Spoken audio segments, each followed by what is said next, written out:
நண்பர்கள் அனைவருக்கும் காலை மாலை மதிய வணக்கங்களை தெரிவித்துக் கொள்வது உங்கள் நண்பனாரும். இன்னைக்கு வீடியோவில் நம்ம எதை பற்றி பார்க்க போகிறோம் அப்படின்னா, கொரோனாவோட புது வேரியன்ட் ஒமேக்ராங்கிற வைரஸ் வேர்ல்டு ஃபுல்லாக பரவிக்கிட்டு இருக்குது. ஸோ பல நாடுகள் பல ரெஸ்ட்ரிக்ஷனை அறிவிச்சிக்கிட்டு இருக்காங்க. அதில் இந்தியாவும் நிறையா புது கட்டுப்பாடுகளை விதிச்சிருக்காங்க. அது என்னென்ன, சிங்கப்பூர்லேருந்து இந்தியாவுக்கு போகிறவங்களுக்கு என்னென்ன கட்டுப்பாடுகளை விதிச்சிருக்காங்க, முக்கியமாக சிங்கப்பூரை ஹை ரிஸ்க் கண்ட்ரியாக அறிவிச்சிருக்காங்க. ஸோ டிசம்பர் 1ஆம் தேதியிலேருந்து சிங்கப்பூர்லேருந்து இந்தியா போகிறவங்களுக்கு புதுசாக கட்டுப்பாடுகள் விதிச்சிருக்காங்க. அது என்னென்ன அப்படின்ற எல்லா டீட்டெயில்ஸுமே இந்த வீடியோவில் விரிவாக பார்க்கலாம். வாங்க வீடியோக்குள்ளே போகலாம்.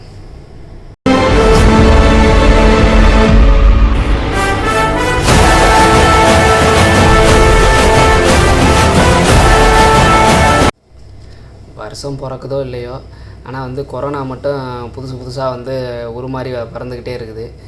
ஃபஸ்ட்டு நியூ இயர் அப்போ தான் கொரோனான்ற வைரஸ் கண்டுபிடிச்சாங்க. அடுத்தது இந்த வருஷம் ஸ்டார்டிங்கில் டெல்டா ப்ளஸ் அப்படின்றத கண்டுபிடிச்சாங்க. டெல்டா ப்ளஸ் இந்தியாவில் தான் உருவாச்சு அப்படின்னு சொன்னாங்க. இந்தியாவில் குஜராத் மாநிலத்தில் பல பேரை காவு வாங்குச்சு. இப்போ இந்த வருஷமே முடியலை, கிறிஸ்மஸே வரல, அதுக்குள்ளார புது வேரியண்ட் வந்துருச்சு. கேட்டால் ஒமேக்ரான் அப்படிங்கிறாங்க. ஸோ இந்த மாதிரி இந்த புது வைரஸால் இந்தியா பல கட்டுப்பாடுகளை விதிச்சிருக்காங்க.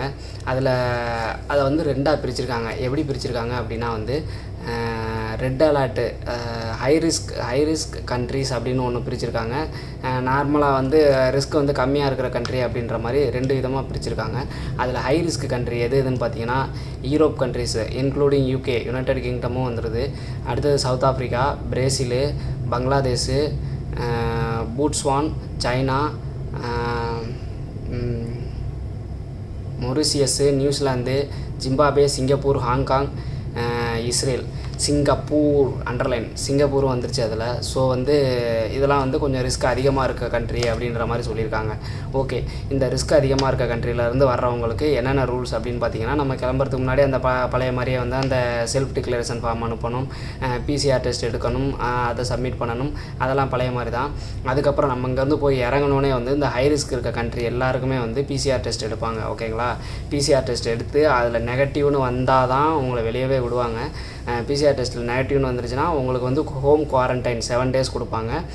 அதில் நெகட்டிவ்னு வந்ததுன்னா, அதாவது 8ஆவது நாள் நீங்கள் திருப்பி டெஸ்ட் எடுக்கணும். அதில் நெகட்டிவ் வந்தது அப்படின்னா அதுக்கப்புறம் 7 நாள் செல்ஃப் மானிட்டைசேஷன் பார்த்துக்கோங்க அப்படின்ற மாதிரி சொல்லியிருக்காங்க. அடுத்தது பார்த்திங்கன்னா, இது நம்ம இங்கே போய் இறங்கணுன்னு அந்த பிசிஆர் எடுக்கிறாங்க பார்த்தீங்களா, அதுக்கு பார்த்திங்கன்னா அதில் பாசிட்டிவ் அப்படின்னு வந்துடுதுன்னா உடனே கூட்டிகிட்டு போயிட்டு அந்த ப்ரோட்டோக்காலை ஃபாலோ பண்ணுவாங்க. உங்கள் சாம்பிளை லேபுக்கு அனுப்புவாங்க. அதில் இந்த புது வேரியண்ட்டாக இருக்கா அப்படின்ற மாதிரி பார்ப்பாங்க. அதில் புது வேரியண்ட் ஒமேக்ரானாக இருந்ததுன்னா அவ்வளோதான், கண்டிப்பாக ரொம்ப ஸ்ட்ரிக்டாக உங்களை மானிட்டைசேஷன் பண்ண ஆரம்பிச்சிடுவாங்க. ஸோ இதுதான் புது ரூல்ஸு. இதில் பார்த்திங்கன்னா முன்னாடிலாம் அப்படி கிடையாது. இப்போ இந்த டிசம்பர் 1ஆம் தேதியிலேருந்து தான் ஸ்டார்ட் ஆகுது. இப்போலாம் நம்ம போனோம்னா ஜஸ்ட்டு இங்கேருந்து சப்மிட் பண்ணுற பிசிஆர் டெஸ்ட்டு தான். அதுக்கப்புறம் நம்ம வீட்டில் போய் நம்மளே பார்த்துக்கணும் அப்படின்ற மாதிரி சொல்லுவாங்க. இதே இது இந்த நோ ரிஸ்க் கண்ட்ரிலாம் இருக்குல்ல, அதாவது ரிஸ்க் கம்மியாக இருக்க கண்ட்ரிக்கெலாம் பார்த்திங்கன்னா ரேண்டமாக இப்போ ஒரு ஃப்ளைட்லேருந்து அந்த கண்ட்ரிலேருந்து வர்றாங்க அப்படின்னா ஒரு 5% பீப்புளுக்கு ரேண்டமாக பிசிஆர் டெஸ்ட் எடுப்பாங்க. அவங்களுக்கு நெகட்டிவ்னு வந்திருந்ததுன்னா நீங்கள் வீட்டில் போய்ட்டு செல்ஃப் மானிட்டைசேஷன் பண்ணிக்க வேண்டியதான் 14 நாளைக்கு. அப்படி பாசிட்டிவ்னு இருந்ததுன்னா அதே மாதிரி தான் ஹாஸ்பிட்டல் கூட்டி போயிடுவாங்க. ஸோ இப்போ சிங்கப்பூர்லேருந்து போகிறவங்களுக்குலாம் கண்டிப்பாக அங்கே போய் பிசிஆர் டெஸ்ட் எடுக்கணும். முன்னாடி அது கிடையாது. இப்போ நம்ம அங்கே போய் பிசிஆர் டெஸ்ட் எடுத்து அதில் நமக்கு ஒன்றும் இல்லை, நெகட்டிவ்னு வந்தால் மட்டும்தான் நீங்கள் வீட்டுக்கு போக முடியும். பாசிட்டிவ்னு வந்துருந்ததுன்னா நம்ம கண்டிப்பாக வீட்டுக்கு போக முடியாது. நீங்கள் வீட்டுக்கு போனாலும் 7 நாள் கண்டிப்பாக வீட்டில் தனிமைப்படுத்துதல் முறையை ஃபாலோ பண்ணணும் அப்படின்ற மாதிரி சொல்லியிருக்காங்க. ஸோ இந்த ரூல்ஸ் புதுசாக வந்திருக்கு.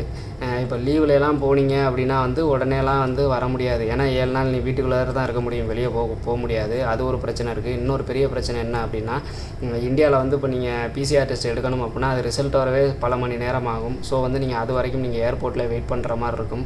ஸோ இந்த மாதிரிலாம் புதுசாக பல பிரச்சனைகளை ஃபேஸ் பண்ண போகிறோம். எல்லாமே எதனால், இந்த ஒமேக்ரான் வைரஸ்னால்.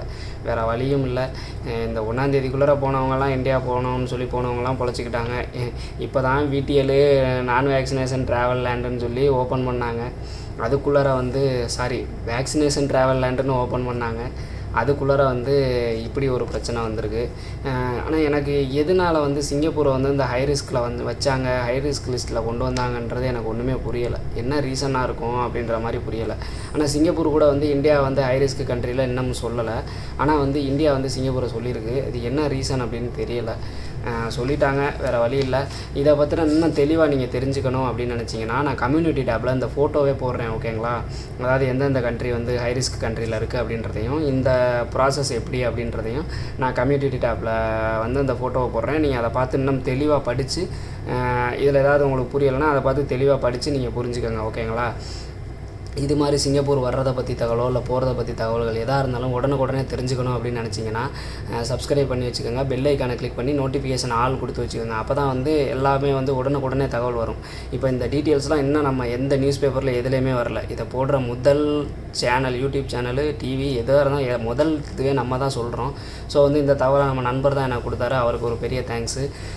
ஸோ வந்து இது மாதிரி தகவல்கள் உடனுக்குடனே தெரிஞ்சுக்கணும் அப்படின்னு நினச்சிங்கன்னா நம்ம சேனலை சப்ஸ்கிரைப் பண்ணி வச்சுக்கோங்க. இதில் ஏதாவது சந்தேகம் இருந்தாலும் வந்து நீங்கள் கமெண்ட் செக்ஷனில் கேட்கலாம், ஓகேங்களா? மீண்டும் ஒரு வீடியோவில் சந்திக்கும் வரை உங்களிடமிருந்து விடைபெறுவது உங்கள் நண்பனாகும்.